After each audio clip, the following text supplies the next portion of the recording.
Hello. Is that even in focus? Or maybe I'm not.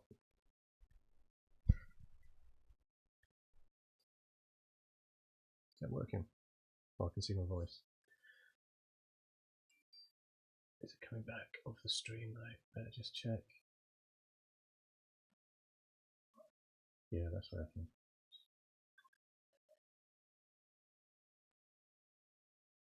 Okay, hello, yeah, it should be working. I've got some audio working there anyway. I've just been fiddling about with my setup recently and also upgraded the version of the Mac software that I'm running, OS Catalina, or Catalina it's called now, and that broke everything. And in addition to that, I've recently got a new job, and so I haven't been doing much streaming, so I'm back now.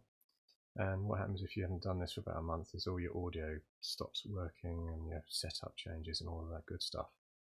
So here I am, Sunday afternoon, evening in the UK. It is currently 7:30, and I've got some 15mm sci-fi bits and pieces in front of me down here.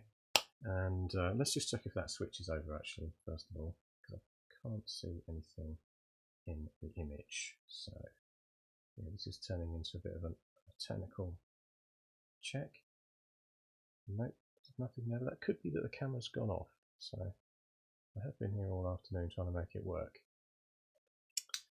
So yeah, just talk amongst yourselves, obviously, while I'm trying to get the technical side of things running. Is that on as well?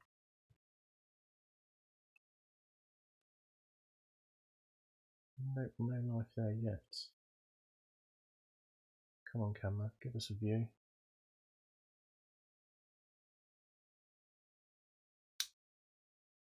It's interesting, I'm not getting any juice in there at all. That could be it, that could be it.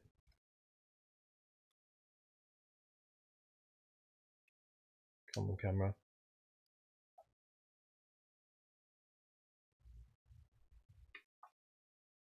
Ah, we have power. We have power. Sorry about that technical moment. Let's see if it's working. You can hear power coming in. It's taking a picture, but it's still not showing me anything.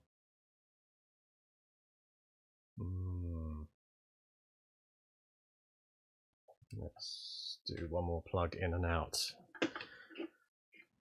One of these in. You got a close up on my face then. Ah, it's working. Aha. Yes. Okay, so shiny metal discs. Oh, these are bases. I can see my audio still working. Wow, you really did get a close up on my nose. I'm seeing it in feedback now. It's kind of like massive nose. Okay. Oh, excellent. So what have I got? Well, I'll go back to the picture of me now. My technical side of things is nearly running.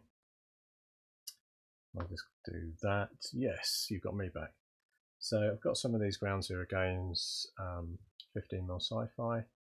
This is like the little quad bike type model. And then they have these motorbikes as well, which I think were done on 3D. They're 3D designed because those little tiny rubbery tyres are excellent. They look 3D to me, to be so finely detailed. So you'll find these on their website, which I was looking at a little bit earlier on. Where's that gone? I'll go back to the Raspberry. Yeah, it's not a great view, is it? That the website shows them here, but you can't see a picture. So they're about £3 each. But that's the Ground Zero Games website. And yeah, do a search for bike and then randomly guess which one of these is the one that you want, because I don't know. It does have on there basic 2-seat bike and basic single-seat bike as two different items. So when I zoom back in down here, if I get to the specific ones and get into the camera view on them, you can see what they look like. So there you have the single seat bike, and then I have a couple. I have basically 2 of each, and then you got the 2 guys on there. So what I'm going to do is I'm going to do some basing of these because I want to get them onto bases for the game, because obviously they don't stand up. Well, they kind of stand up on their own, but you know, they'd be very likely to topple over during a game. And I've got different bases of different sizes. I tend to use these metal washers because they're cheap. In fact, I get them on Amazon really cheaply, but any hardware store type thing will do. And I make sure that I get them with magnetic, because that way if you put some of that rubberized magnet sheeting into your trays, you can then, obviously when the models are mounted on there, they nicely clip down onto the magnet, so that for transport they're handy. So it's worth checking, you know, are they magnetized? If they are, that means they're going to be good to go in a tray. I just do that before I put them on. In fact, interestingly enough, I don't know what the metal content of these different things are. These are also, these ones have a rather large hole. These were kind of an error in a purchase, because you get the washers with the big hole in the middle, you're going to have to cover that up. But these ones are they are magnetic, but they're slightly less, and it seems to also have a sort of be polarized as well. Interesting. I don't know what kind of metal those are made out of, but they're not as magnetic as these other discs that I've got here. Anyway, they're all off Amazon, and they're handy for basing squads or individual vehicles like this. So what I'm going to do, okay, so I'm going to use, I've decided after I had a quick look at these, I'm probably going to use the smaller of the washers, and these are, I measured up beforehand, but these are 35, just shy of 35, so 35mm, that's a reasonable size for these. And the 2, well, weirdly I didn't notice actually before, but the bikes with the 2 guys on have 3 wheels, but they fit on there neatly as well. And then also even although this one I was not sure I was going to put it on a base, but I probably will. He sits on there nicely too. So then they're nicely sort of organised as units. They'll get protected from any scuffing or anything while they're on there. I've just got to decide what kind of lean over I need. I suppose you could even do one in a kind of a wheelie mode, but that's going to look a little bit odd, because the character, you know, generally speaking, the model looks quite stiff. So material wise, I'll zoom out a little bit here.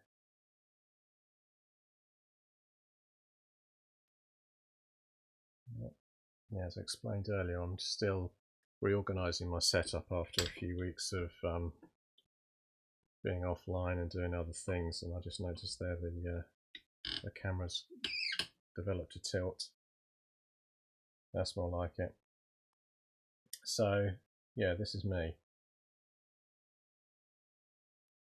So what I've got is I've got some different materials to do the bases. I've got this stuff, which is this stitch sheeting, which as you can see is made up of tiny dots through plastic. And when you put it on a model, you do get a nice look of a metal grid kind of thing, and it's suitable for any scale really. 28mm. I mean, probably they're even too big a hole for 28mm or 33mm, but they work with anything. So I put little bits of this on the base, like strewn into rubble and things. And otherwise I've got some normal plastic hard sheeting. This is old stuff that I've had for years that I used to sort of chip bits off and use on bases too, and the usual gravel as well. So I'm going to do a bit of basing, and I'll start to clip those apart. Got a tray ready to drop little bits and pieces in. So I'm just going to type in a comment because I'm not sure that comments are working, so let's have a look. Looks like hello.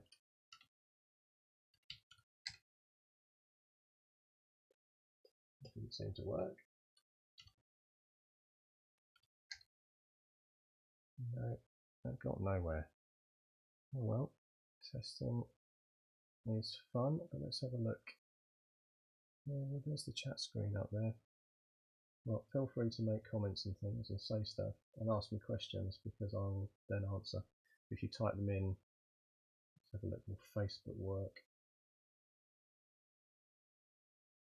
That's not showing me the chat window. Let's have a look. YouTube. People watching. No one typing anything to tell me that it's working. But let's try it here. Hello. Well, that's gone into YouTube, but it's not gone anywhere else. But there you go.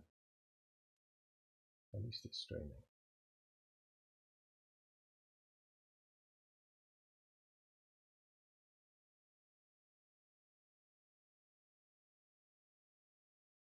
Good, it's working.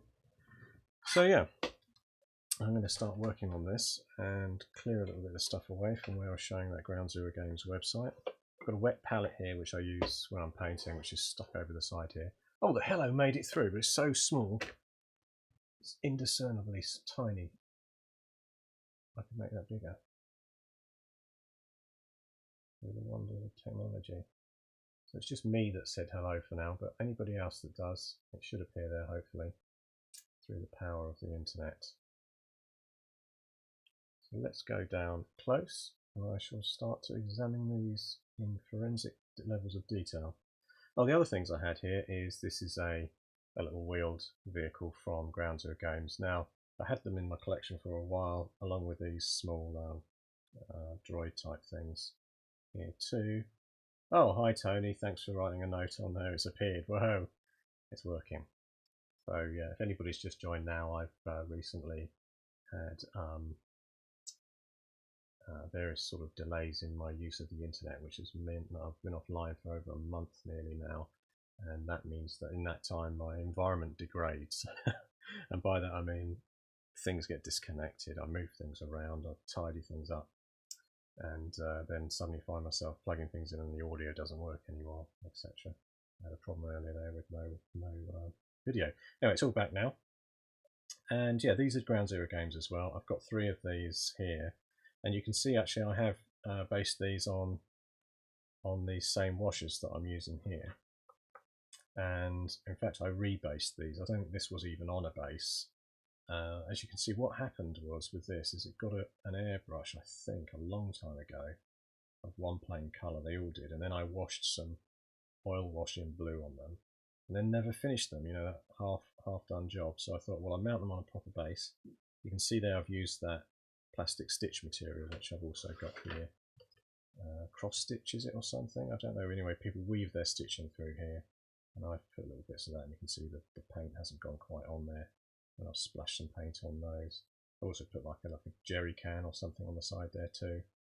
And that's the kind of debris look that I'm going to go for the bases for these motorbikes as well, that need to be based up and painted.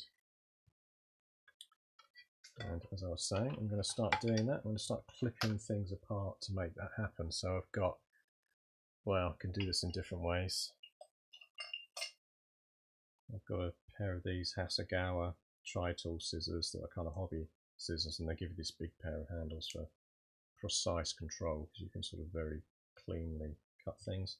Also normal snippers.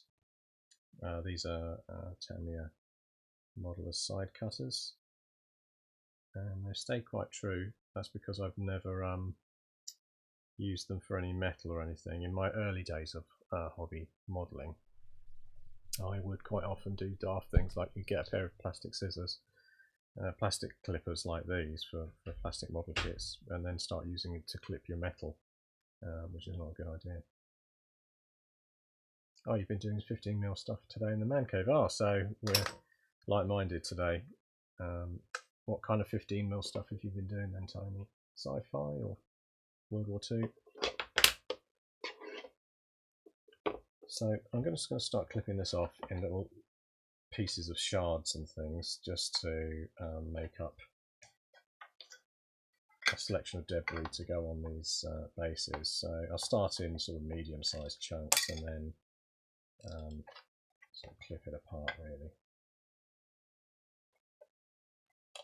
So that's the kind of starting piece that you put on, but you could also carve at that with a knife, which I'm going to do a bit of that, and I'll show you what I mean in a minute. It's just handy to have somewhere to catch all this stuff. And obviously if these end up looking a bit like a slab or a piece of old masonry or something, then that's sort of quite good for a sort of semi-urban looking base where you want something to look a little bit like there might have been some concrete or something left behind rather than just... I might zoom out a little bit on this one so that it's a bit easier to see what I'm doing.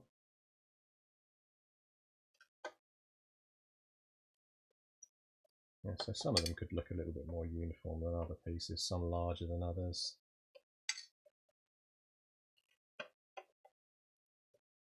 The other thing with this plastic card is you can score it with a blade, and then it will sort of clip apart like I just did there. But obviously, if you're scoring with a blade, you don't get this quite the same sort of lack of uniformity that I'm after here. A kind of a ragtag mess of bits of old concrete and things that are going to go on these bases. I think this size-wise is thickness for those interested.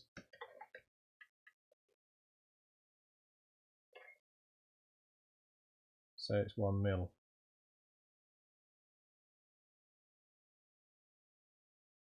What was it, 1.5? Not the best of technology on this, but let's have a look on the other side. My eyesight's not brilliant either, but I'll tell you the size. Yeah, that's definitely 1 mil. That's 1 mil plastic card. And I'd say it's about the right size for doing this kind of basing that I'm doing. You don't want it too thick. Plus at the same time you don't want it too thin, otherwise it won't look like pieces of concrete when you sort of dry brush it at the end of the process.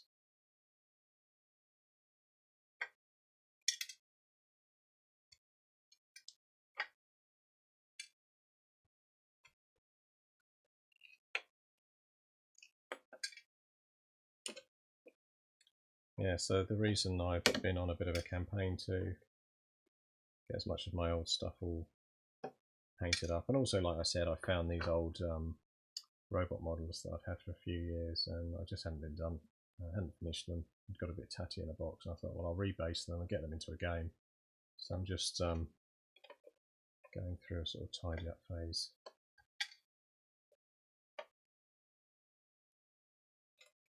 Yeah, so it's hardly very interesting, is it, watching someone clip some plastic card apart, but if I just do this for a bit longer, just working out actually, I'm trying to cover up that middle piece with a piece of this, how big I need to be as well, because I'm going to use these smaller ones.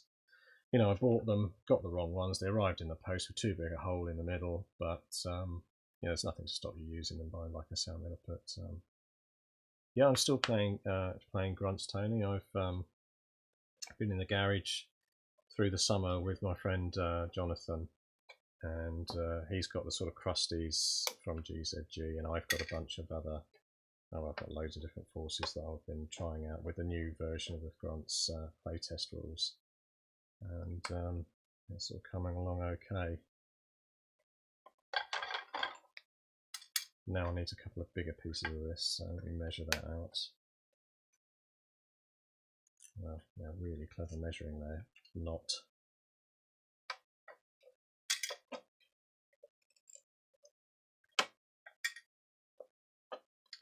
Yeah, so I've been playing Grunts and got a new version of the rules.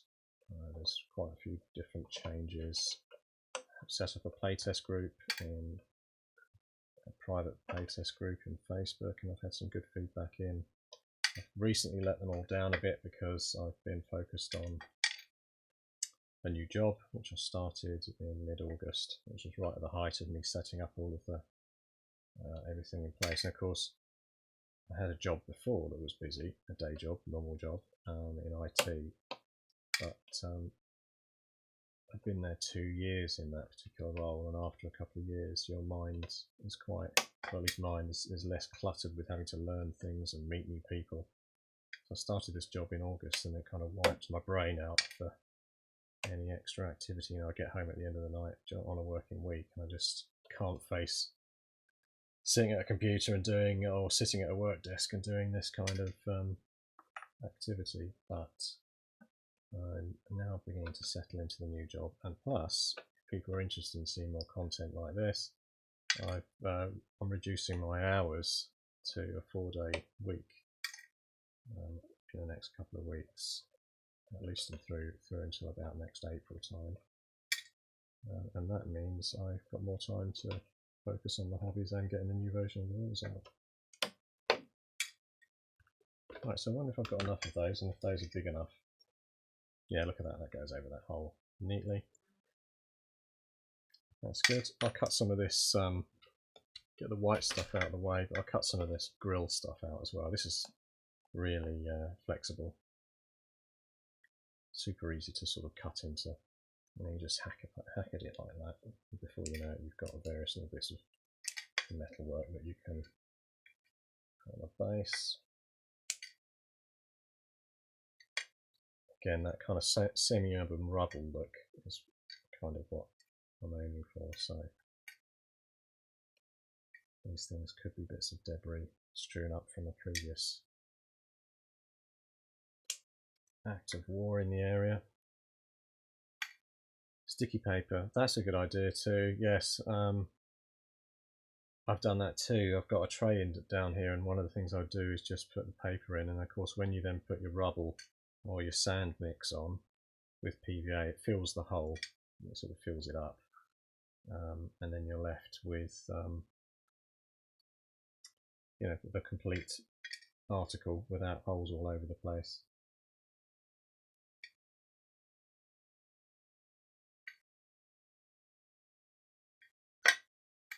So there we go, got various bits and pieces there for the rubble side of things. That's looking a little bit more in focus. Sorry about the shiny bases there.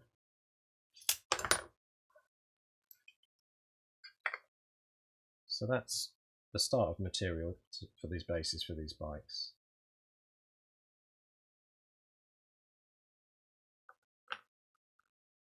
And if I now get myself back over here, I have different mixes as well of grades of gravel. So this stuff is super fine, and it has coral beach sand. And this is a bit of a bizarre story, but Gran Canaria, which is Spanish islands off Africa, they don't have great beaches because, well, they do have some sandy dunes, but some of their beaches are a bit volcanic, and they do the least earth-friendly green thing possible, which is they import sand from the sort of Caribbean area, coral type sands, which are finer rather than the slightly heavier traditional sand. This is a blend. I think I've got some of the Games Workshop stuff in there along with the coral sand, and actually picked it up. I mean, that's classic, isn't it? You take, when you're a war gamer, I took a holiday, I saw this coral sand on this beach in Gran Canaria, and I thought, I'm going to have some of that. Put it in a plastic bag and flew home with it. Contraband sand. So that's got a few air miles on it. Obviously, originally dredged from somewhere in the Caribbean, then landed on the beach in a fake beach in Gran Canaria, and now going onto a miniature base. But yeah, different size boulders. And I do have some other stuff in one of these trays, which is slate chippings, and again they're handy to just boost up the look of the thing, really. So let's see where my glue is. I've got a pot of this glue. Now you can, of course, when you're putting this stuff on, use super glue, but I find, because I'm going to put fine sand and things, it all bonds on really well with this Mod Podge stuff. And also, I haven't got any good ventilation today because it's the winter and all the windows are shut and everything, so I don't fancy using the super glue type glues anyway, so I'm going to use this to do the bases. Although I will super glue on the models, that's true. Can't avoid the stuff. And this is the super glue I use, super glue gel from Gorilla Glue. Yeah, protect your work area, plenty of ventilation, bonds skin and eyes. It's great stuff. I do like to sort of shake it up a bit. Anyway, so so I'm going to cover up those holes doing this method using these pieces I've created.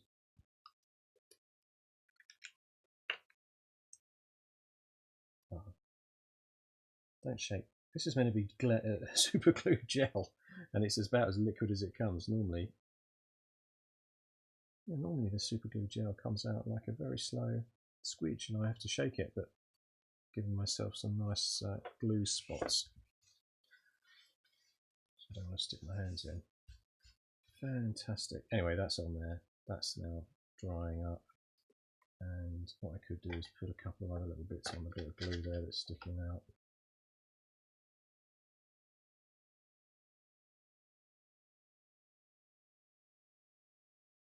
Some of these small slate pieces.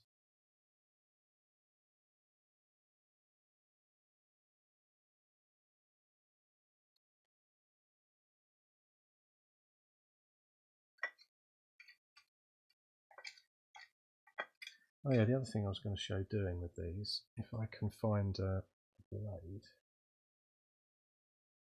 there's one, is what you can do along the edge is to chip it up to make it look like broken up. I should have really done that before I'd got on with that gluing. You just scratch along the edges and it makes it look like more of a slab. In the new grunts I am changing, the basing is group basing. There's one roll now for infantry and some bonuses and things depending on the size of the infantry squad, and there's a new area damage kind of rule using a template, and most of the vehicles and things have got sort of slightly lower levels of damage, so it's a little bit easier to sort of knock things off the board for slightly larger games. So yeah, the other thing you can do is obviously do proper sort of score cracks through there and cut into it.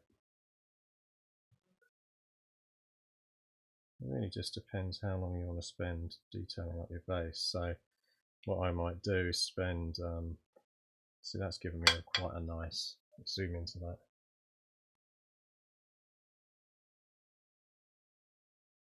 Yeah, it's given me quite a nice little cut on the side that it keeps trying to refocus on, unfortunately. I'll put it down into the tray, you might be able to see it better there. Yeah, so anyway, there's a cut and a gash and it looks like broken old concrete. And what I would normally do is sit here on my own for 40 minutes to an hour, slowly chipping these up to make them look like old bits of slabs and things that have got cracked and worn, plants growing up through them, etc. Damage from weapons, and then you get that kind of worn in, weathered look. But that takes ages, so I'm just whizzing these through now, so I don't want to take too long. Now my super glue is no longer a gel, it's turned into a liquid in there, which is a bit rubbish.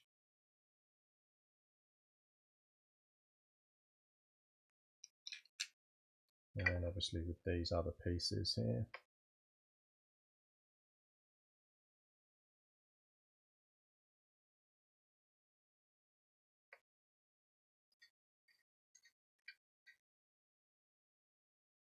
and also you can layer it up a bit too. So it's really nice how zoomed out I was there. Couldn't see a thing that was going on. Yeah, so I've layered up some of the debris and things on there. Obviously you don't want to get too high because you've still got to get the bike on there at some point without ruining the layout. That looks about okay actually.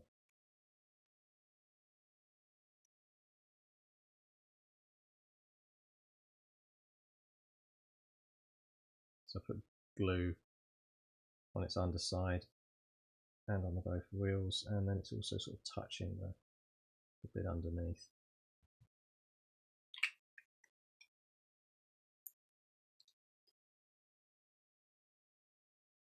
So now onto this stuff, which is the Mod Podge.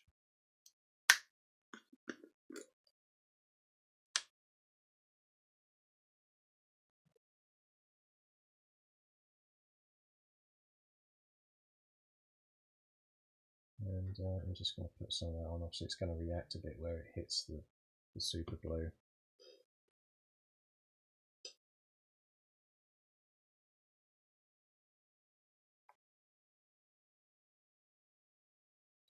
I'm just putting that on for some larger bits of rubble.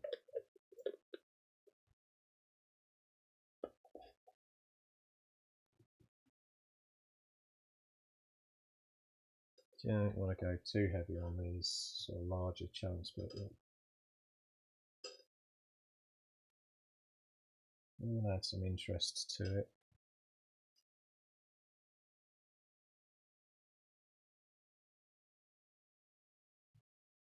Then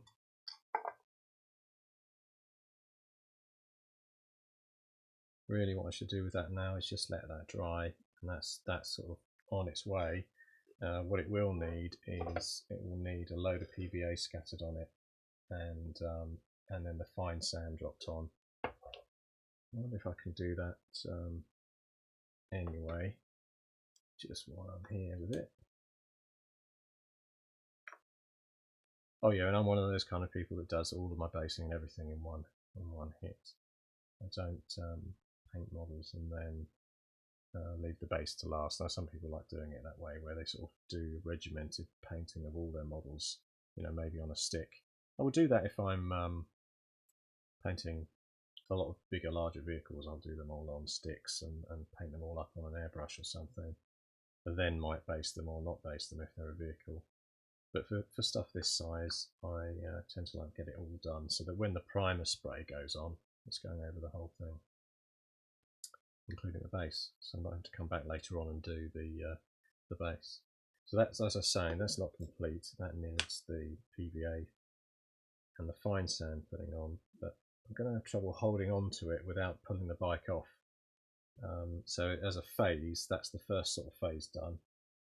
It's still very fragile on there. And the next phase will be to do the, I've got the glue all over me now, but the next phase will be to do the fine sand on there.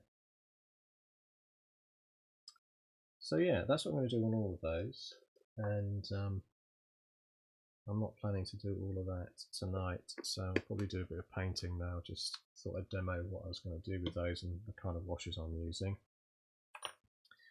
And I say I've now got a tray of this material which I can finish the rest off, and I may spend a bit more time, like I was saying, doing the carving on some of these flat pieces, because if I do that it will improve the look when they're on the base.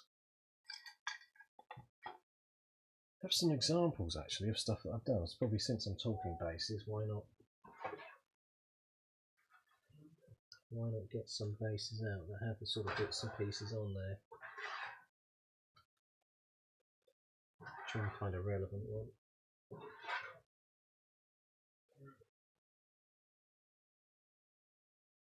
Yeah, so here we go. I've got some of those Kirasan ones here, and in fact I didn't do a very good job of carving the edge of these, but I did layer them on, and they end up looking a bit like they've got a semi-urban look to them.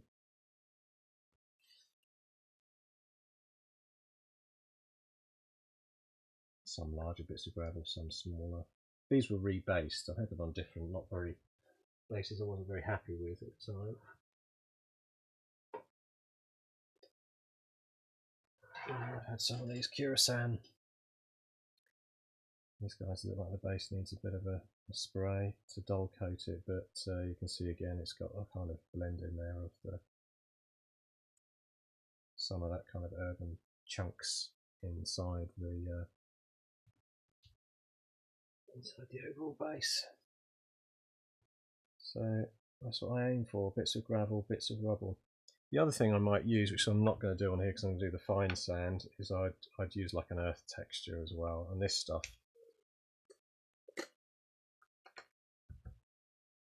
put some on to show you how it goes on. It's like a fine gritty paste. and then you pop it on there. Oh, put it on his hand, great. But you can smear it in, and because it has a sort of thick texture, you can make it look a bit like mud, and bring it up against the edges of some of the other bits and pieces on there. And I mean, generally speaking, I use it a lot, so rather than doing the sand style, it gives it a little bit more height and texture than just sand going on there.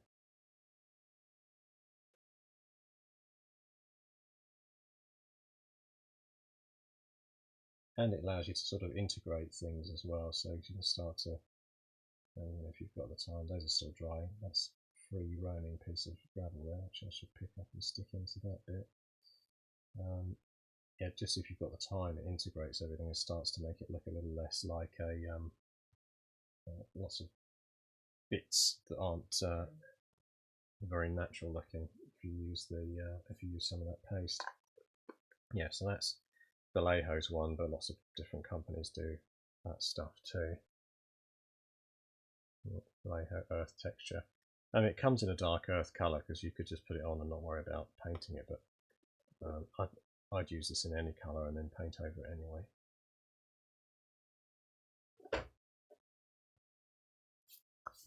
Yes, I'm going to do a bit of painting now, so I put my trays of stuff away, zoom out a little bit.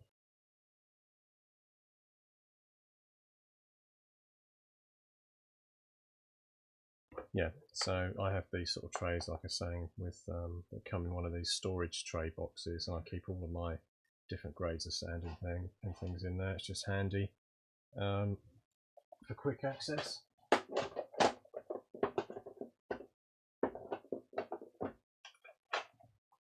And the other thing I would do on bases is, like, this is an old tray full of bits and pieces.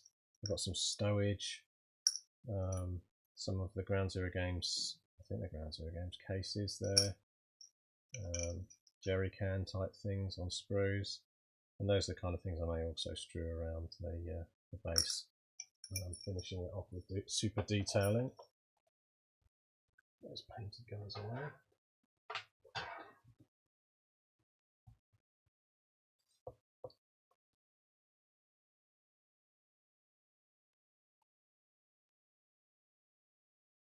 Just check if I've had any other notes. No. So, right, move these things out of the way. I think this guy's probably nearly set on there glue-wise, but I'm not going to mess with the potential for him to come off there. And the other thing as I've done is I've put that just off centre. One of them the other one I may put directly in the centre, and it's got a very slight lean on it as well, just to make it look like it's not completely symmetrically placed in the middle. I know some people like to go for the symmetry. I'll say with these I've done a similar thing as well, and then that's central on that base. This thing's just slightly off centre, and I've put a jerry can on there, and this one is sort of central as well, but again it just sort of varies up the basing a bit.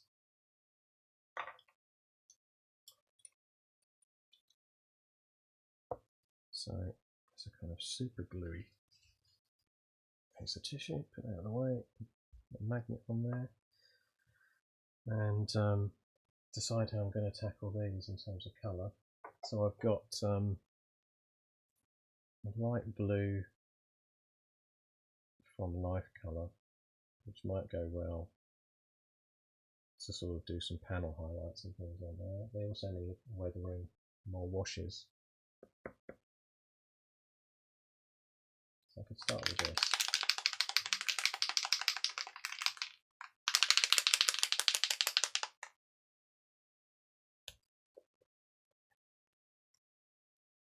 You see it's quite a bit brighter than what's on there. No idea what paint this was used on here originally. It would have been probably 5 years, 6 years maybe, when I first put that sort of base colours on there and never finished them. So I'll get this wet palette out.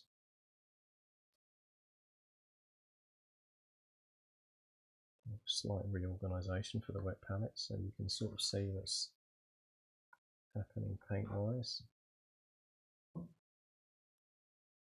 Still got fireworks going on over here. That blade out of the way before I stab it into my knee and find a fine brush. So brush-wise, I've got Tamiya Modeling Pro size 00.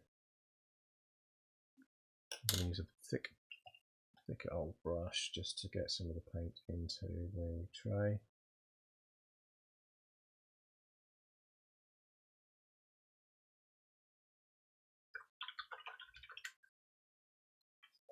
And then also get some of my gloss gel medium, glaze medium, gloss medium. I mean, it shines up the models a bit, but when they're dull coated that disappears. But if I just mix it in there, it just makes the blend of the colour go on a bit smoother. Dries a bit. It's a bit of a retardant as well, so it dries a bit slower.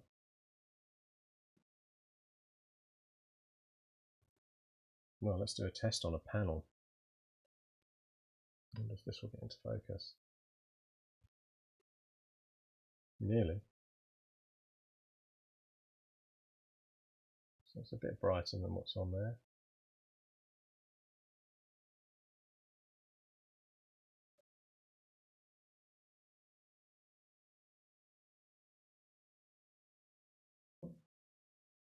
Yeah, I released a game two and a half, 3 years ago now, called Imperial Skies, and in there I did a painting guide to the airships. It took me ages and nearly killed me doing the painting guide, because I sort of set myself the challenge that I'd paint a sample from various different factions, and it just took a long time to get finished, and as a result delayed me getting the book finished really. I've written all the rules.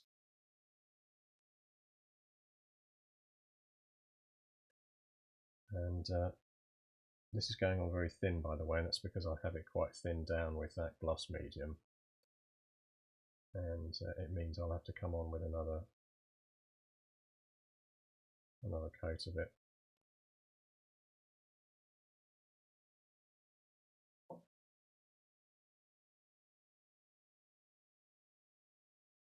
But in that book, when I did the painting, I did this sort of panel style where it wasn't a case of just doing the edge. I did it sort of a bit like there was not paint, but light is the word I was looking for. Sort of casting a sort of a light shadow over it in one area and then a light panel on the other.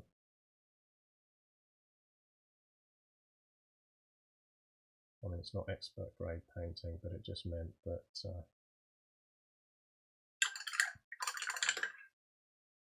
it was less of that kind of neon style where you just go up to an edge.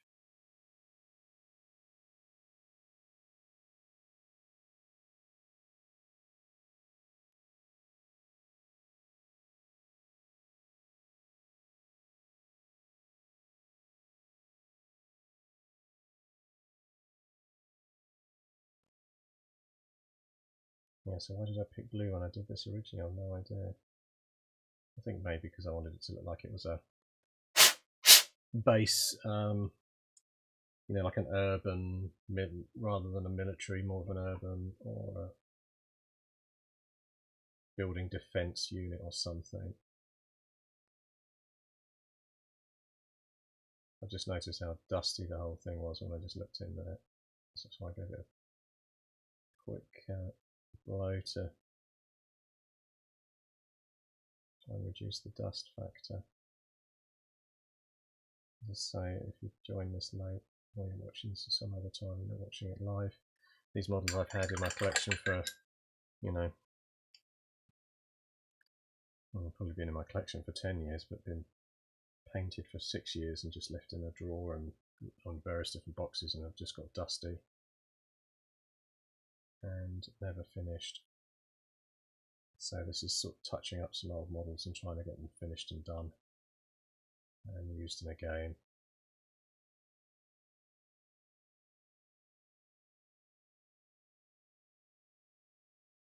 So yeah, I'm just highlighting up panels to improve it. It's going to get some weathering and washes and dusty washes and things on there as well, so that it doesn't look like a pristine, shiny, factory fresh, factory paint.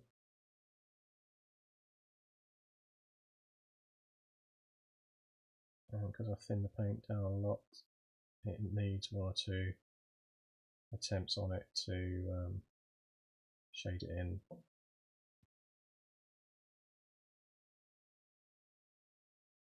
But in terms of picking a colour that's the right level of highlight for this blue that was on there, whatever blue it was all those years ago that I originally painted on, it seems alright.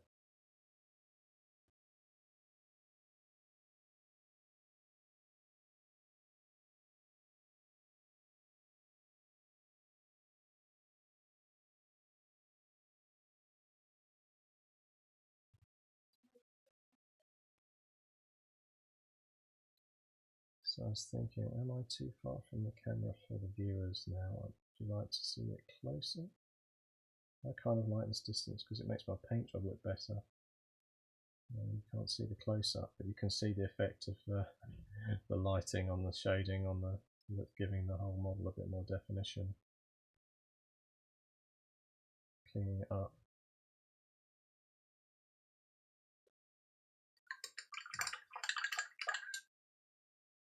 Use of the water. The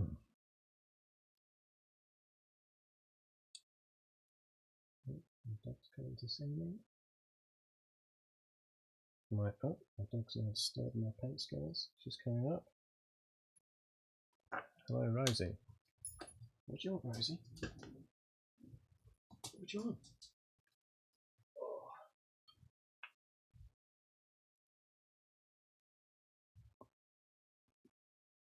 Yeah, there's my dog. She's a border terrier, and she's getting quite big. She's a puppy, but well, 8 months old now, and yeah, sometimes a bit more of a border terrierist than a border terrier. But yeah, she's just come in there, so I shall see her around. I'll drop my brush down somewhere. That's great. Oh no, there it is. Where are you going, Rosie? You're going to go over there. Off you go. Off you go. Rosie.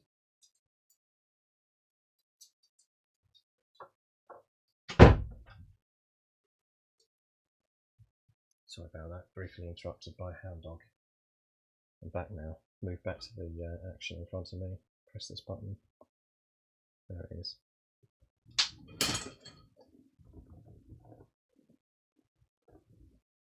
Lost the focus now.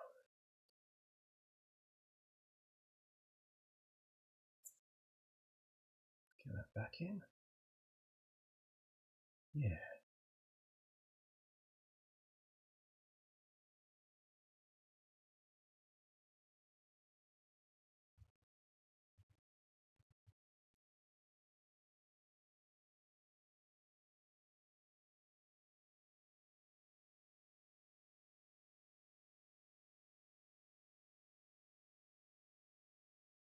I might use a metal colour or something on the barrel on this, because that was never sort of finished on them when it was done all that time ago. It just remained the blue that the whole thing was painted in.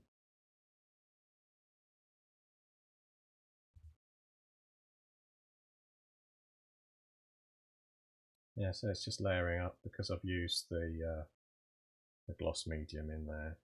It goes on really thin, and it's just a case of layering it on.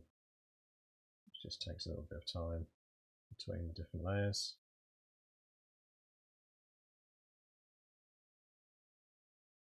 So that's enough to look like some light sort of falling on there. Let's do it on these little guys as well. Yeah, like city defence droids or something, so maybe police based, or corporate.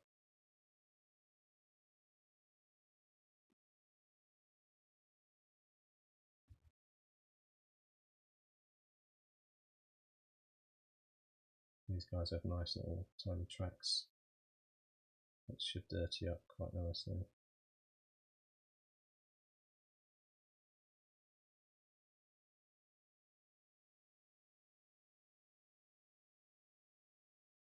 It's remarkable on this one, it looks like I've almost picked the same colour that I used on them all those years ago, and I have no idea what it quite was.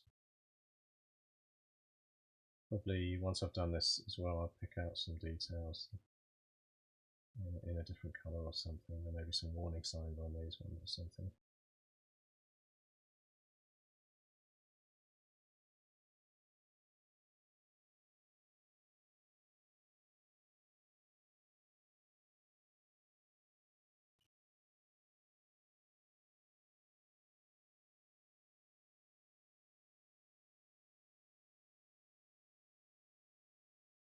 Yeah, the reason I've done it a few times, I've brought Rosie the dog into the thing, is also because she's a pup. It's quite nice to see, to go back on camera and say, oh look, there she was still that size, but she's got a bit bigger now.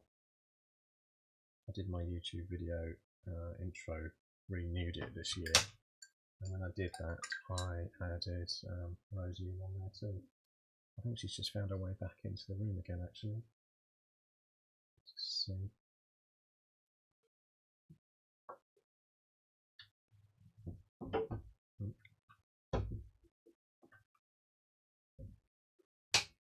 Yeah, so these really are just sort of highlights in quite a bold lighting style, and done quite quick.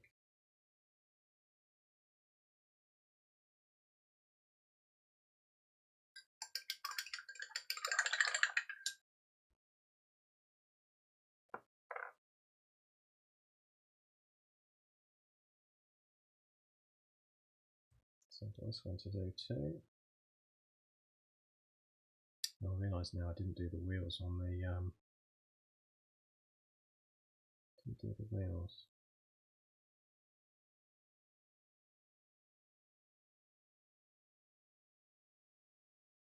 the larger one, the mini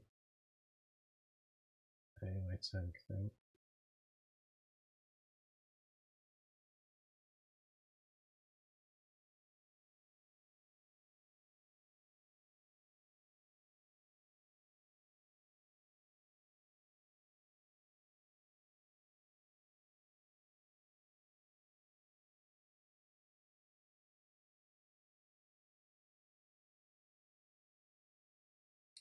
Yeah, John at Ground Zero Games, he does a lot of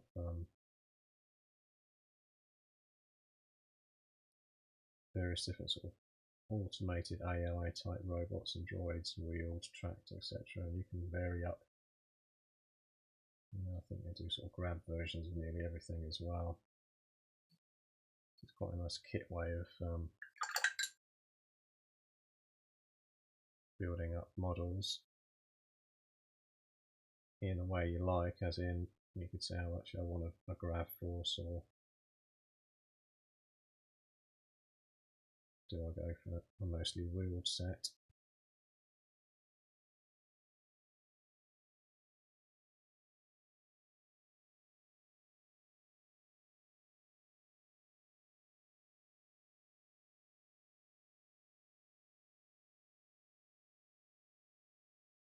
Go back to the other one and do the wheels on them because I didn't do the wheels.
I'm going to shade the wheels all over, but they have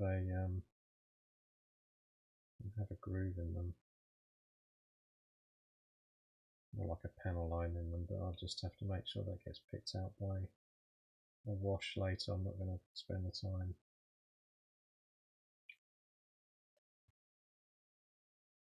Shading every one of these sort of segments, they're like segments on the wheels. Just making it look like lights coming down from above on them, sort of thing. But then when the wash, sort of brown wash or whatever goes on there, it'll muddy the whole thing up.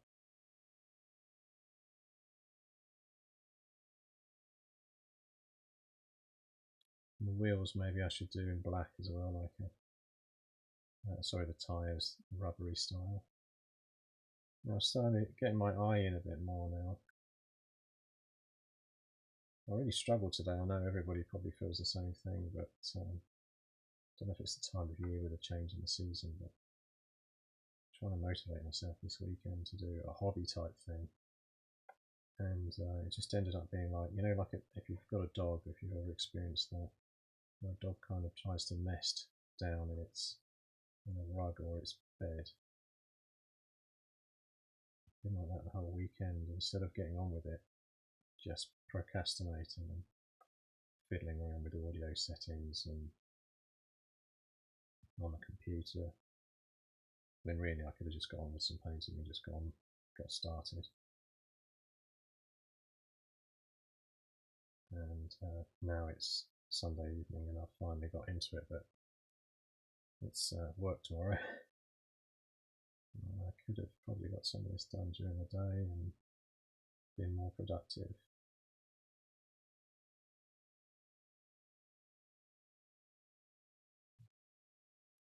So there we go, that's sort of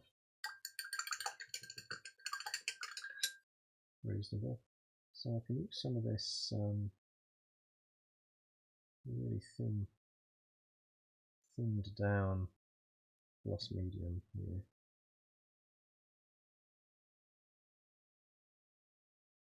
So just around the bottom of these tyres as well, so it'll just look a lot more subtle when it's just a tiny thin amount of pigment mixed in with the medium.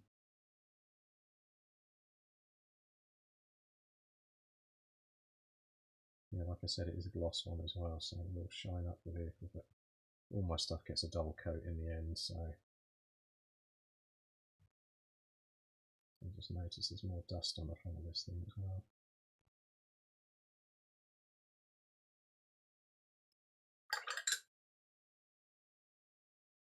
Yes, I was saying about motivation. Muck in there.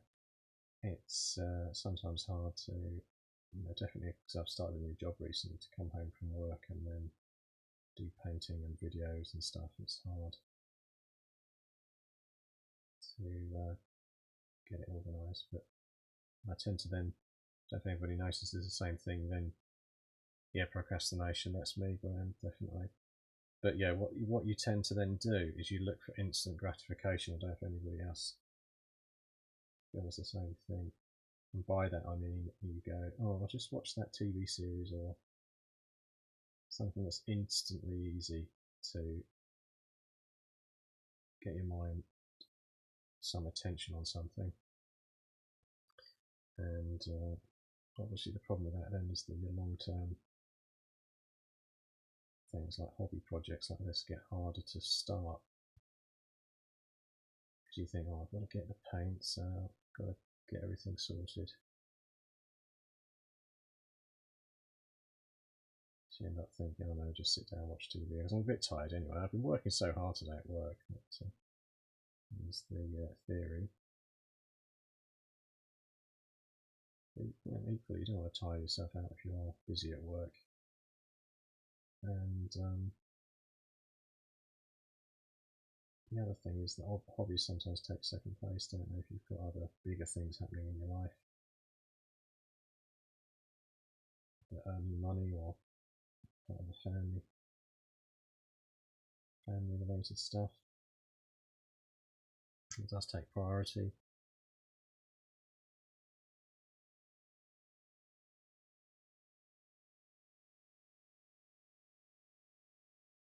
definitely that kind of a cluster of AI-based cameras, sensors and things on the top of it there could benefit from a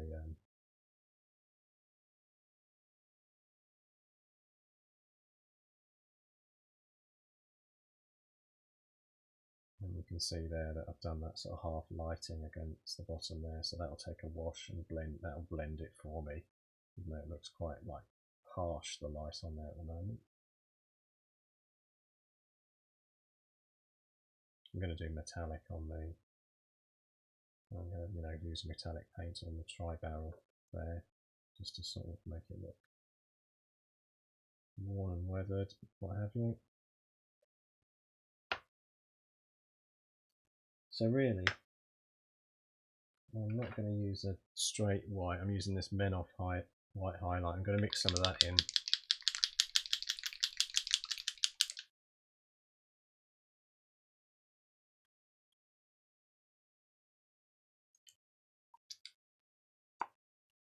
Yeah, so Menoff white highlight. I used my big transfer brush again to get some onto the wet palette. That's wet, certainly enough. I'm just going to do actually mix in again some of the gloss medium and paint this light blue from Life Colour, which just happened to be in my selection and looked about the right colour to match these old models. Pop that away. Yeah, I'm just sort of mixing things together here, some of the gloss medium and the whites. It's going to go on very thin again, really, so it'll sort of dry off.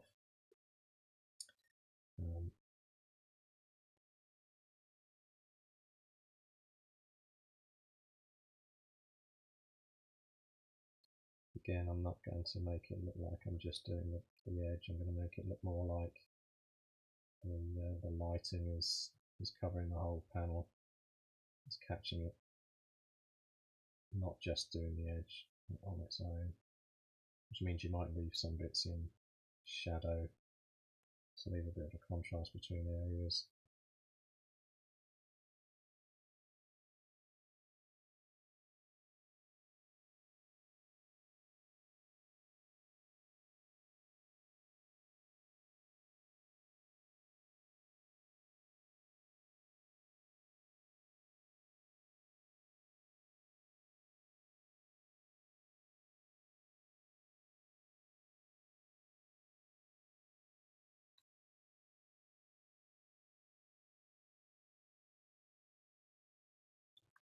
Pick the beast back up again. There we have focus.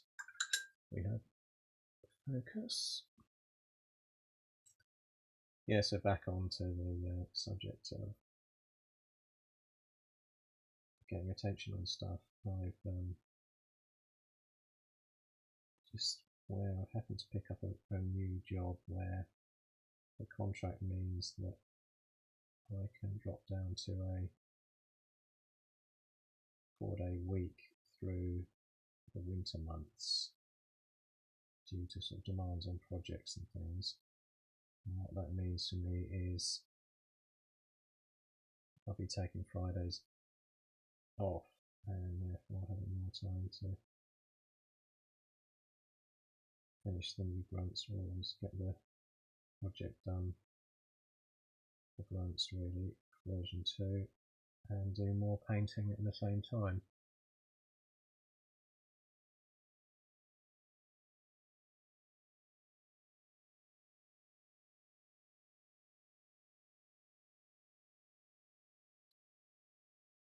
Yeah, so no one needs to go this far, but in terms of the detail on the models.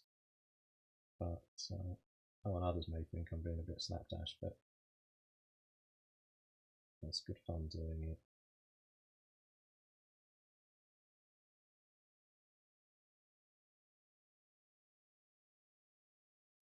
For me, particularly because this model's been in my collection for,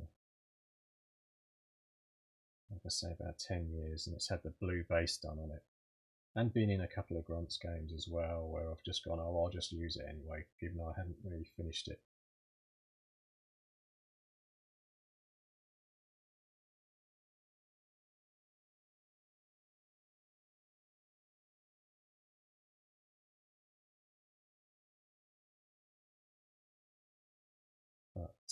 yeah, you just sort of get it done.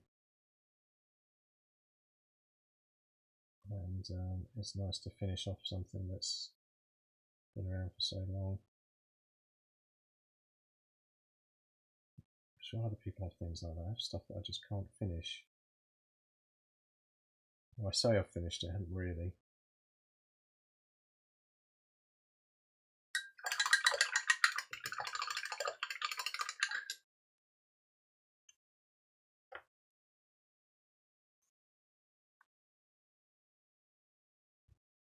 Someone said something, I don't know if it was you, Graham, but someone said something to me the other day about having a different angle on the camera.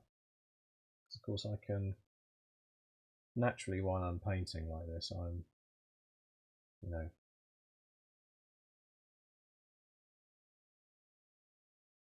got the top down, means that I can angle the model, my eyes see it at an angle which is reasonable. It feels natural to paint anyway. I feel like I've got a reasonably natural position here. It's kind of at an arm's length. I don't paint, I'm not one to sort of paint with things up at my face.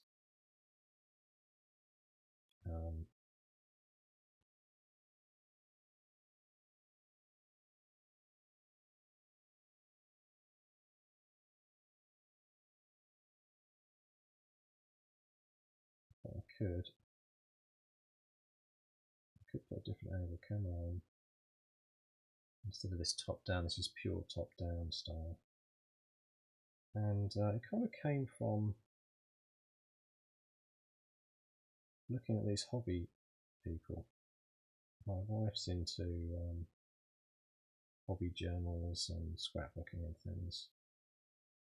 And it's interesting because if you go to like the very top high end Games Workshop painters on YouTube, and they have, you know, 250,000 followers and what have you, then you switch to, you know, a young lady that's doing journaling and scrapbooking, and she will have 2 or 3 million followers. Then you realise how niche our hobby is as wargamers, because even the higher popular stuff, the Games Workshop stuff, doesn't have a touch on any of the popularity of some of these sort of hobby channels. But anyway, why I was saying that was because because they quite often were these journal type people, hobbyists doing stitching and things like that, scrapbooks. They use a top-down camera, and I just saw those and thought that will kind of work for me. So I have it kind of up on a rig above me, and it means it's out of the way. I've got like all this freedom of hand movement instead of having a camera that could be coming in to this direction. It's a little bit trickier, I guess, but it does mean nothing in front of me. Nothing between me and the model. I see some of these pros again, pro painters on Twitch and things, and they've got quite big followings now. And try to follow a few of them, but quite often because it's Twitch and it's live, they don't do much. You know, they don't get a model done. They will just be painting an arm pad of a Space Marine or something for 45 minutes. But the fans love it, you know, because they're slowly creating these sort of masterpieces over time. And mine are nowhere near that, but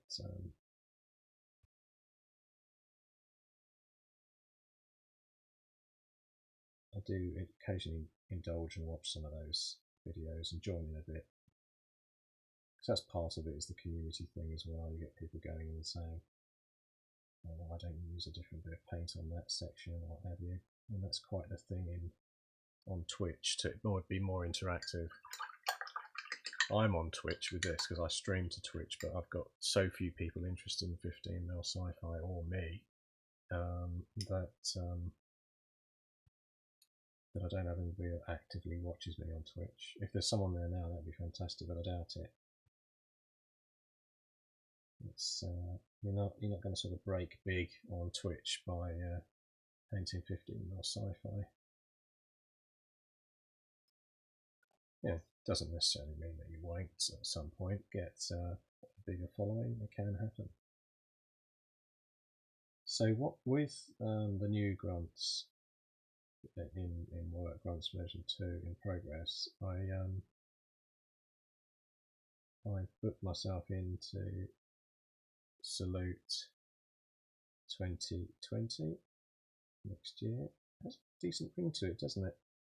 2020 is either going to be like the apocalypse, isn't it, with the Brexit and Trump and Chile and Spain and Hong Kong and all these other places that got riots. Those guys that wear the fluorescent vests in France as well. It's like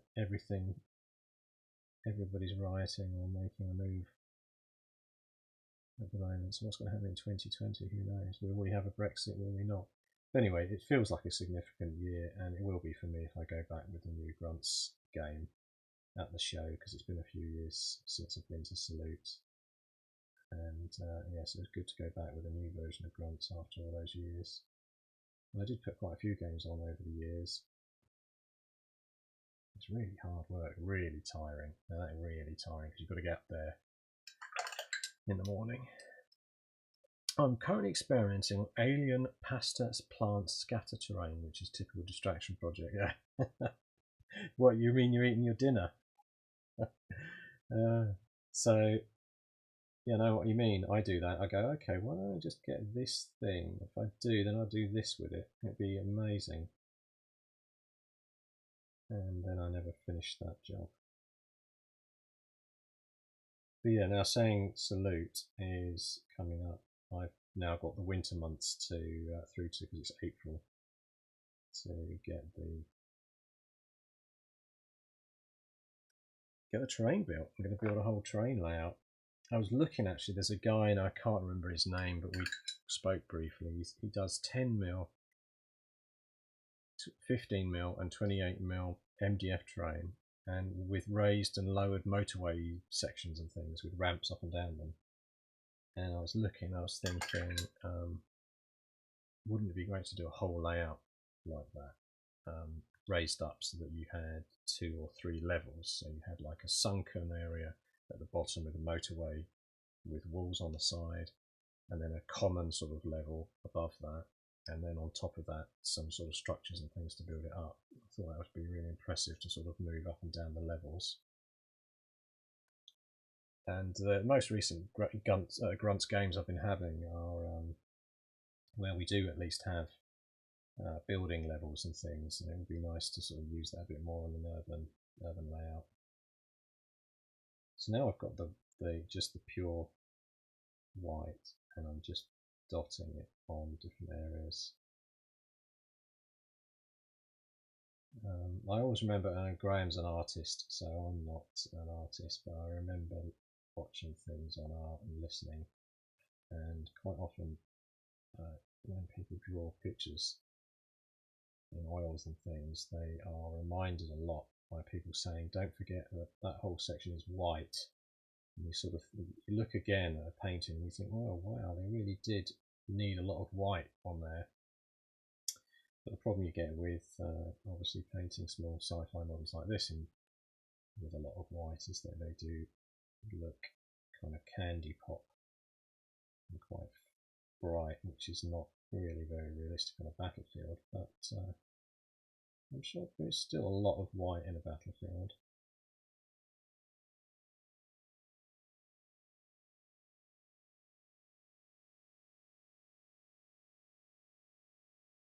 So these are going to get washed anyway, so they're not going to look quite as super reflective as this when they're done. And I'll do the washing in a minute. But before I do that, I might do some detailing as well, like little extra colours and things, reds, the odd bright red or something, on 1 or 2 cases on the side. Dry tubular pasta glued up front. Uncertain scenery, perfect, you got it. Yeah, that's them. He does MDF laser cut stuff, reasonable prices, although you're looking really for what the problem is, the cost, isn't it? If I'm going to do it, I would go in big, and looking at what I'd need from him, it would probably be in order of at least £250 worth of 15mm terrain, which is a lot of money. And although I can see it as a, as an investment for the rules, it's still a lot. And it's one of those things, isn't it? Do I want to invest in that as a showpiece that I'll take to a few shows next year? If I can still get into Europe, I'll go to the Toy Soldier in Antwerp. They're really good as a show. It's I think it's in November. I think Toy Soldier is very soon, actually, maybe next weekend. I'm not going this year. I think Tony from Brigade Models is going with his 15mm stuff. He'll probably be the only 15mm sci-fi person there over in Antwerp. But I took the Imperial Skies game over there with him 3 or 4 years ago, 4 years ago maybe. In fact, I'd just been made redundant from a job at the time, so it was a weird thing. I sort of felt confident that I was in a job change after being somewhere for 6 years, or 7 years nearly. I sort of thought, I'm in quite a confident position, had some redundancy money, they didn't just boot me out completely. But it does feel kind of, when you're cast adrift like that, I did feel quite nervous. Had an interesting edge to the whole experience of that show, which I'd obviously already booked to go before I knew I was being made redundant. And I went through and started a new job straight away in January. Redundant at the sort of second week of December, and then in a new job for the new year. So no break.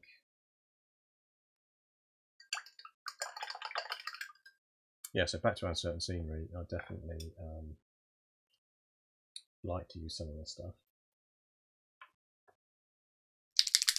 at the show, and quite often I've seen his stuff. I haven't seen a lot of the Uncertain Scenery painted, but my aim would be, if I did get hold of some of that, would be to completely obliterate the fact that it was MDF, so to try and make it look as sort of natural as possible, hiding any wooden bits and things on there.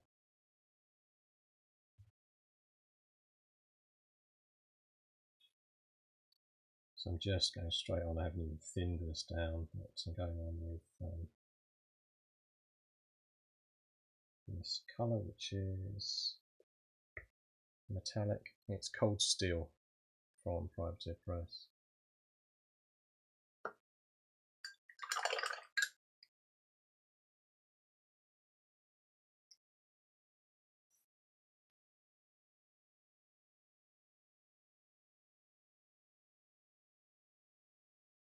Not a little bit off the beaten track. Now also I think the focus has gone down to the stuff on the bottom.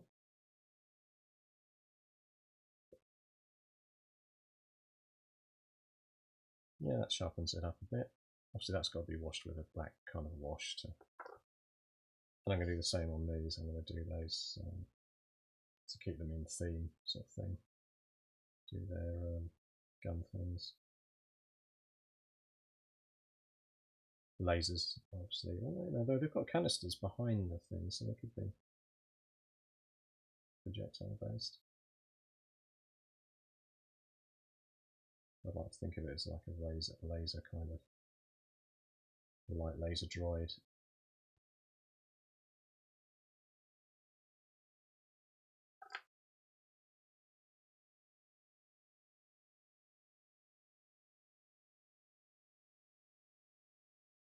Yeah, I hear what you're saying there, Graham, with those uncertain terrains, that it is quite boxy, the segments.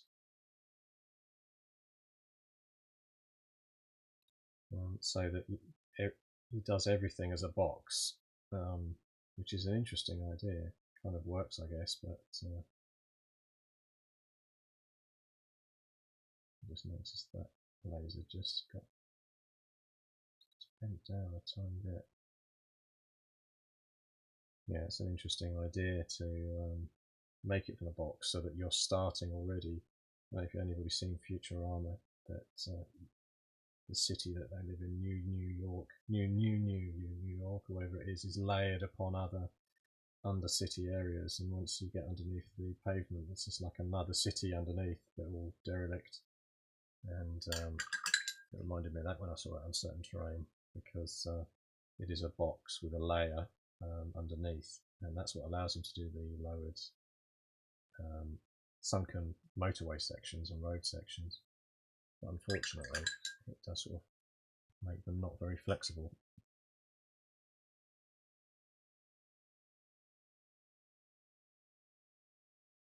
In that you have to just have a load of boxes.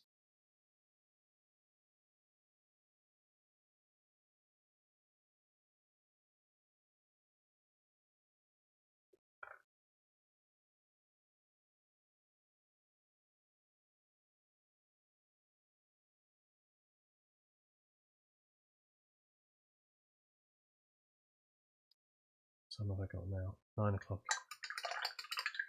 Nearly 9. So I'm going to do a bit more, maybe till about 15 minutes past 9.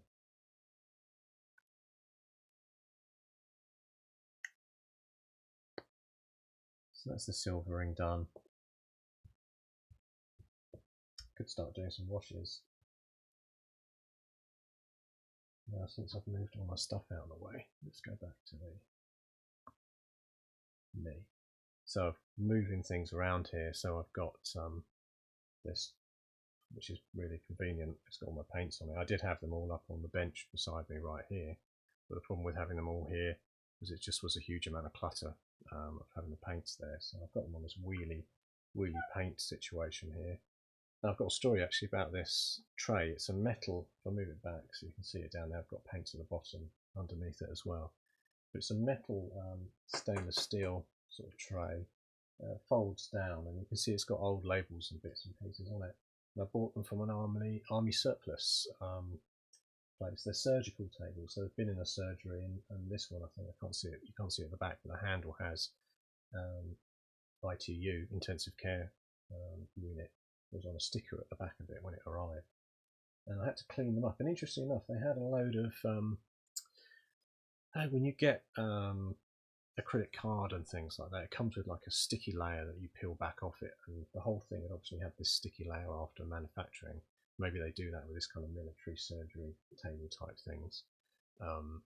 They seal it all up with this tape stuff, and obviously it's been peeled all off, but they hadn't peeled it from underneath here. So there was this blue stuff stuck up underneath of all of the tray sections because they were folded down. I looked at it, I thought I've got to clean these up.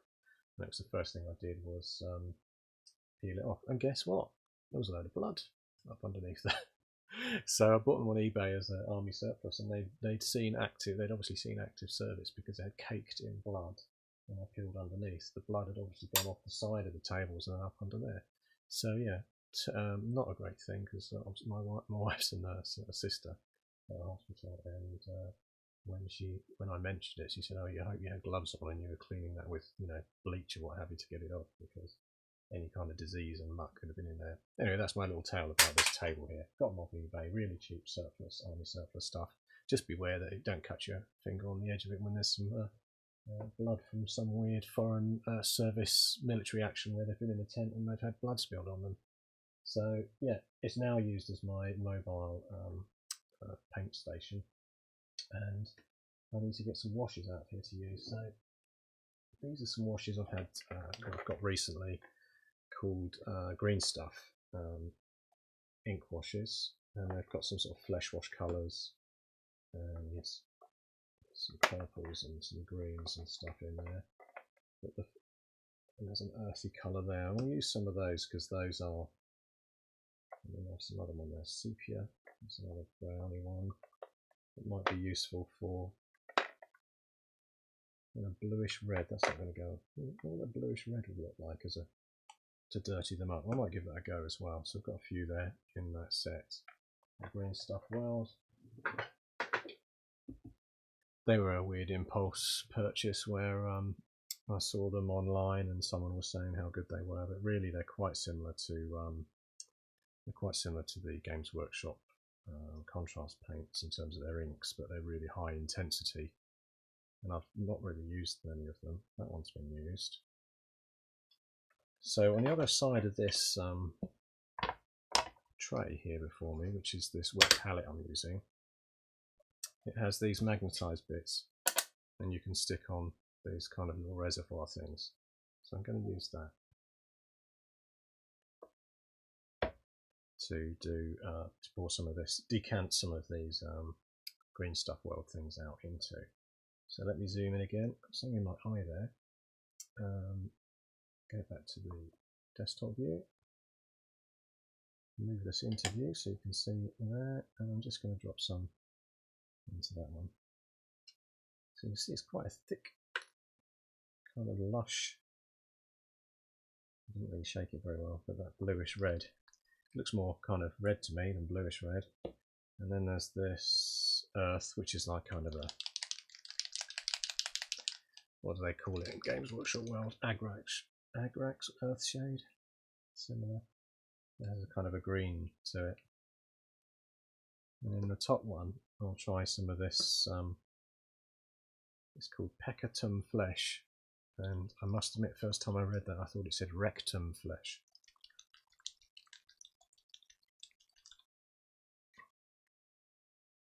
Which is like your normal Griffin. It's more like a Griffin sepia.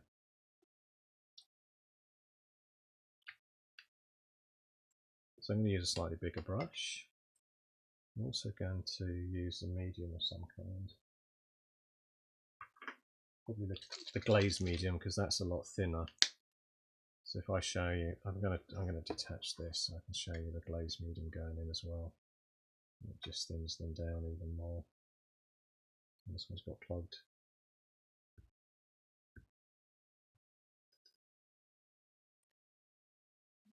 With the clogging, I shall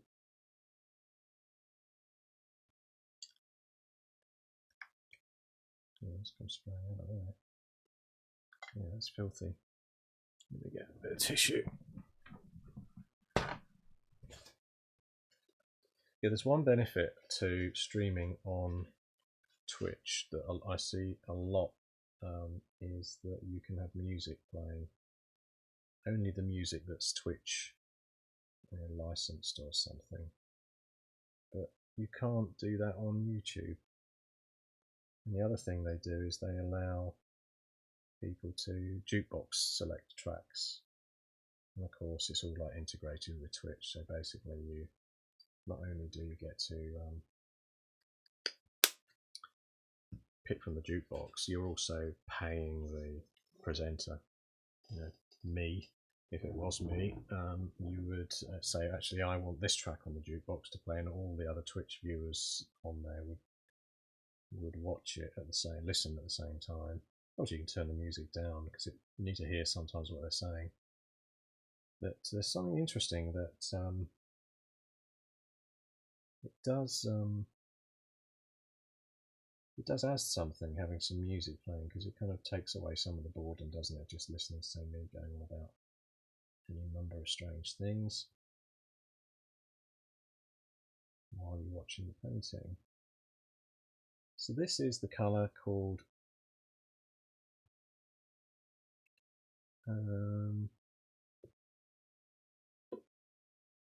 the Andalusian Earth, and it is, you know, I'm thinning it because I'm going on. I'll bring it up a bit closer.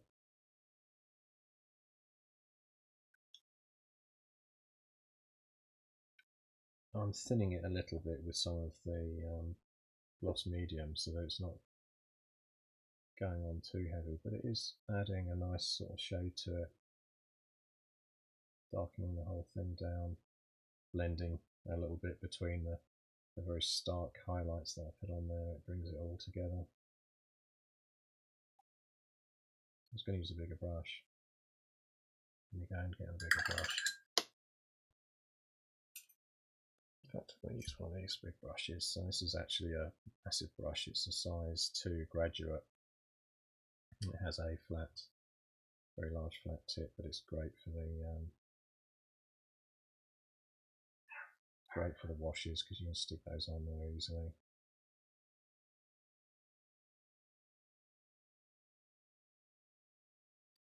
I'll use a sort of brown wash when I get down to doing the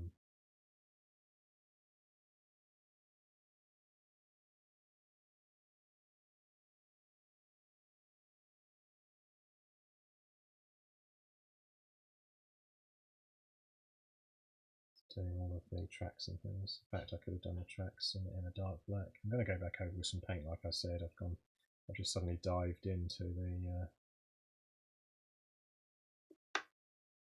washes and given them a go. But this one I'm liking, even though it's a sort of a greenish tinge that it's adding to it. It is bringing them together, blending a little bit for me.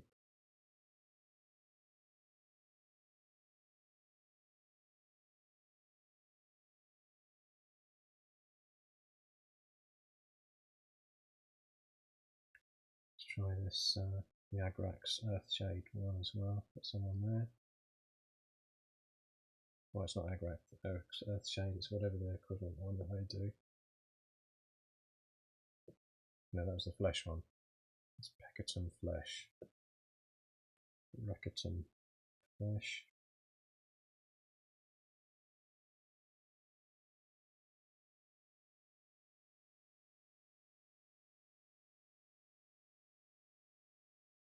Oh, slightly out of view.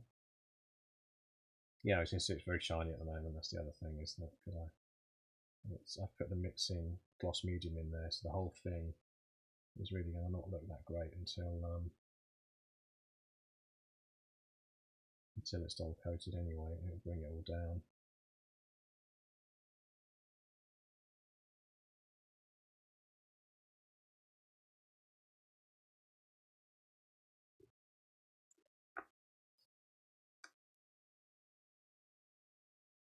There we go. Left a bit under the text box. Yeah, I know. Sorry, I just noticed that. Yeah, I'm liking this brown, this Peckerton or Reckerton Flesh.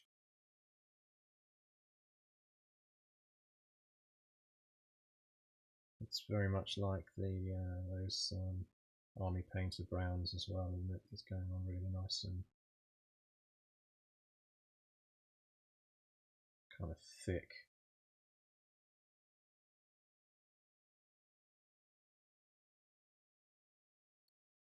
And the gloss medium means I'm mixing in there as well, is meaning that it's going to thin it a bit, so it's not going to be quite as harsh a candy apple style wash.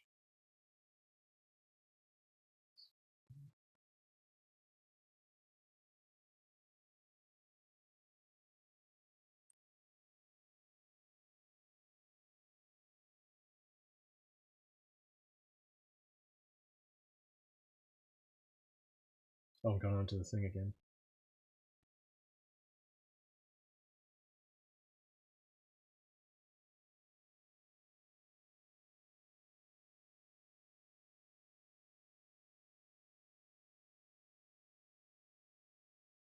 Yeah, leave quite a lot on around all that kind of machinery thing there.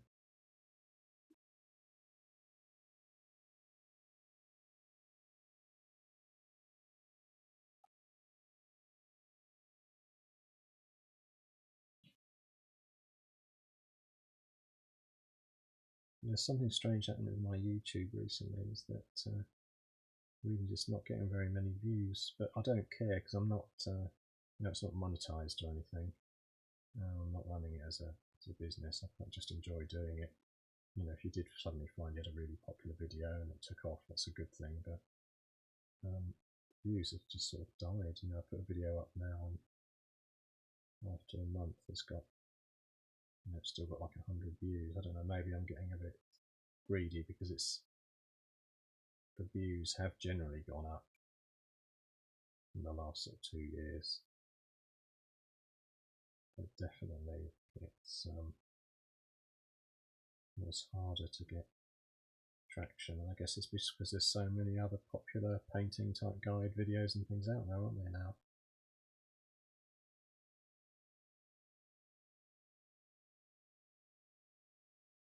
Yeah, so it's looking super glossy, but I'll say that will go away. wonder if I should try some of the red on there as well, maybe at the root of the barrel, just to give it a go. I'll just put some smudge on my brush. How do I do that?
They're alright. Now while I've got the brown, I can just splash, use it up on the base, yes, to sort of darken the, and also the brown that I painted on the base, so it didn't go into every area of the washer kind of, well, it just went away thin, so I don't use it. Oh, there's a bit coming off there, so I don't think there's any harm in using it up. Although it is glossing it up, of course, like I said before, it's got a gloss in there, so it's going to shine a bit until I dull coat it. Just getting rid of all this stuff, rather than just pouring it, sticking it in the bin on the tissue.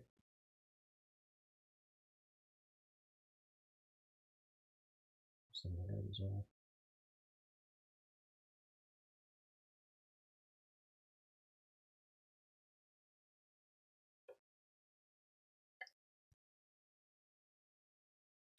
There's like a little mine case type thing on there as well, that might have put on.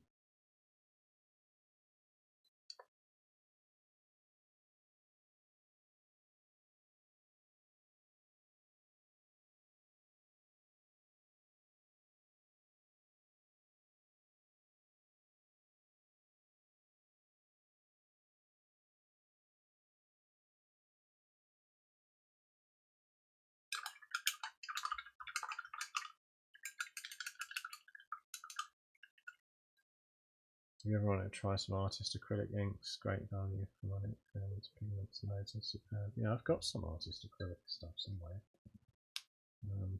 I had those proper inks. Where's they gone? I can't reach them at the moment, but I've got some proper inks that I bought a set of a few years ago. But I did find they because they don't have a medium in them, they do, because they're proper ink, they do have a problem with kind of crumbling a bit. But the pigment was really strong. But though these days, since I use mixing mediums and things in with my paints, it's probably time to go back to them and use that strong pigment that you mentioned there, Graham, to with a medium to allow them to go on a bit more robustly. I can't remember the name of them, but if I could get them out of the cupboard, I would. So I've just sort of used the tissue to sort of mostly clean up that tray. And there they are, looking a bit wet.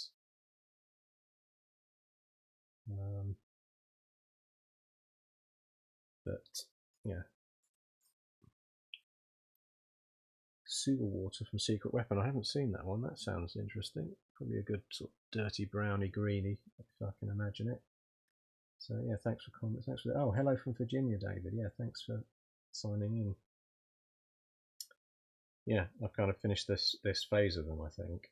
And like I said, I did want to paint some other coloured sections on them, maybe the odd dark grey patch or something on a panel or a box. I'm not sure. But yeah, the mixing medium, I can see it drying in areas, but it's still generally glossy.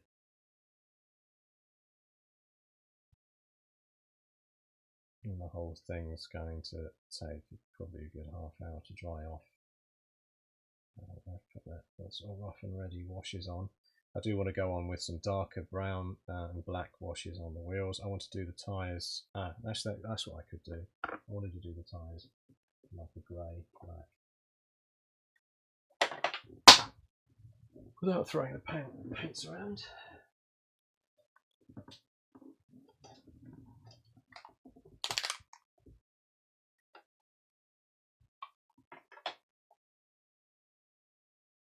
So I've got this European asphalt colour. I think I have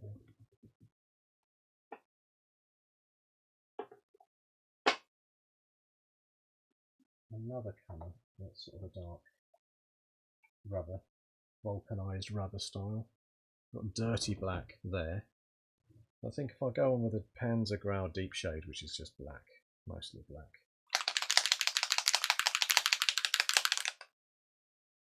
Should I do it on the track? I think I'm going to do it on the tracks on the little ones as well, because then it will look like those sort of rubbery tracks. You can see now actually that black isn't completely black. It is it's his Panzer Grau deep shade. It is a slightly greyness to it. I'm going to use a rubbishy brush to just transfer it into the wet palette, and I'll show that because it's in there.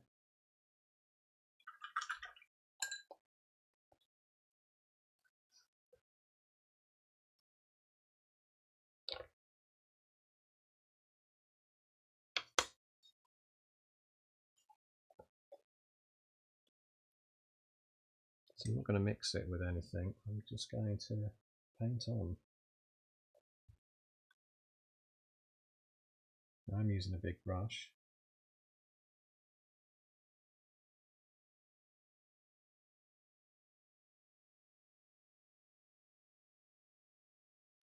Taking some care because I don't want to go on the carefully washed and shaded wheels. Probably should have done this first. I'm going to make a mistake here soon.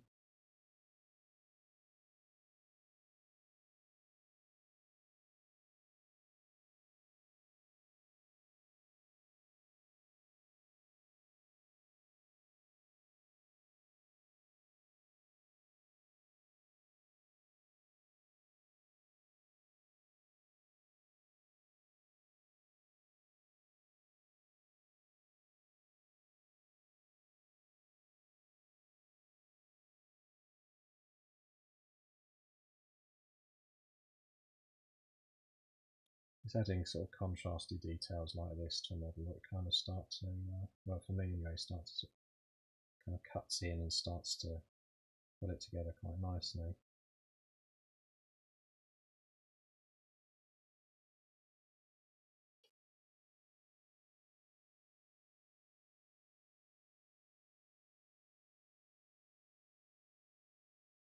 Oops, got a bit on the brown earth, that's okay. Deal with that later. Not going to really paint underneath there without getting some of it on the ground.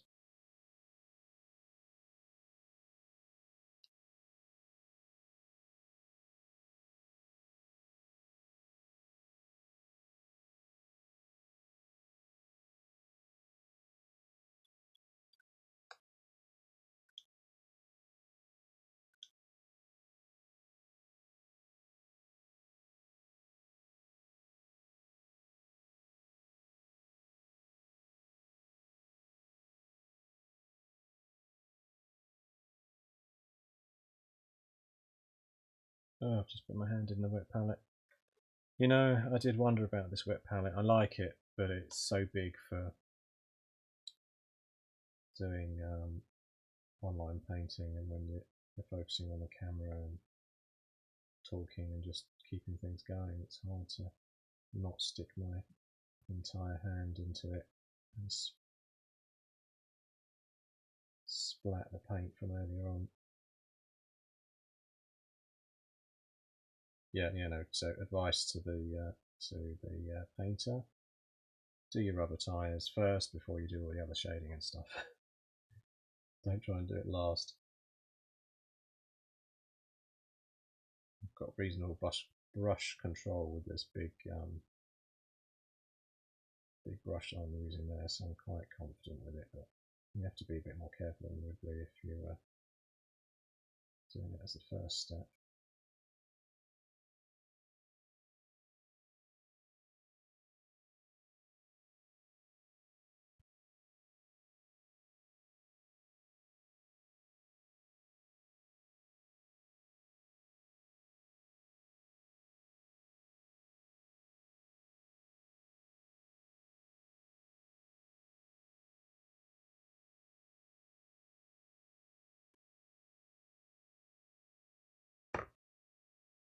You see, these guys are drying a bit more now, and yeah, I'm going to do their tracks as if they're sort of rubbery black tracks too. It's a little bit easier to get on, to get paint onto.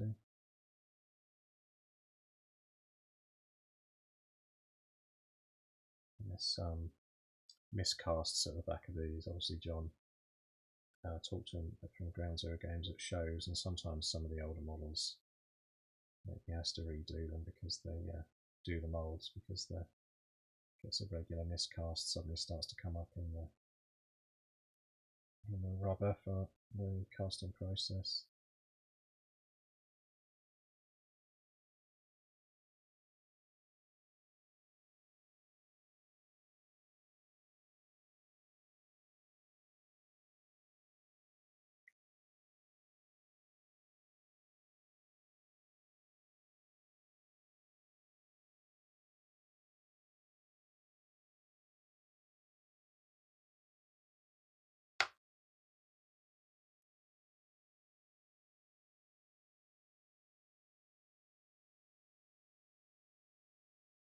Working on 28mm Stuart M3 for my World War II Russians. Well, that's good.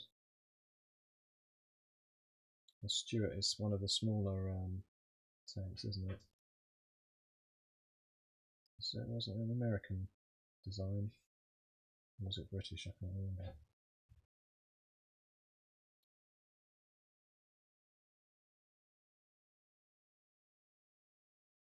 I have some of those Stuarts, or I had some anyway. In 15mm.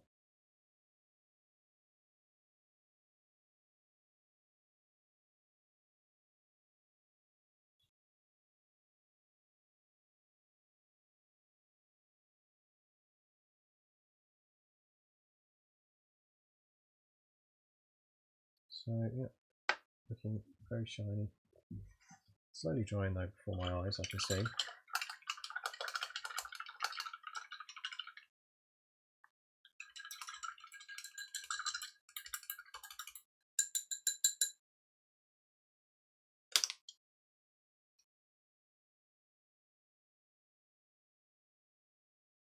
So yeah, I started this video with these, putting some of these bases together for these motorbike units from GZG, and you can see I need to do the rest of the gravel on there, but it's got a slight lean on him. I haven't put him central on the base, and that's the size of base I'm going to use for them. And that's looking okay, so similar size to, well, this is on a slightly bigger base. And yeah, I mean, those have tidied up nicely. I mean, they're looking a lot more complete than they were as kind of urban AI vehicles. They need more washes and sort of dirtying up, maybe some chips and things in grey adding, and probably some highlight areas. When I say highlight, I mean do maybe a couple of these boxes or something in a different colour on the top, just to sort of sci-fi it up a bit. But yeah, still drying. Will look a lot better that wash when it's dried and dull coated. Obviously the bases need doing, amongst other things. And these are the smaller ones.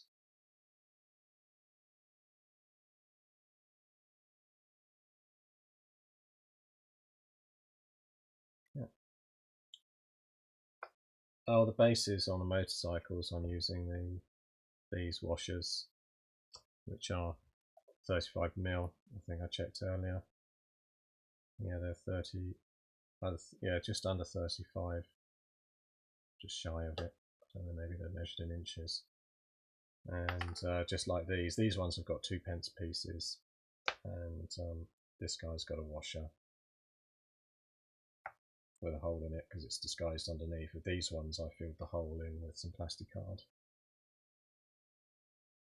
glued that on. Bits of broken plastic card and things which I was cutting up at the start of the video into sections like that, which I then cut them up a bit more to make them look like slabs, sort of broken debris, urban sprawl stuff, and then some gravel bits. But it does need some sand texturing done on all the sections that don't have the larger chunks on, so I use a very fine grade sand on everything else, so it looks like a kind of urban broken up motorway or something. And say I have this as a sort of high-speed mechanised sort of unit, light unit of a quad bike, and then you get two guys on there, one on there. You put them all on their own washers like that. I think they'll make for an interesting set.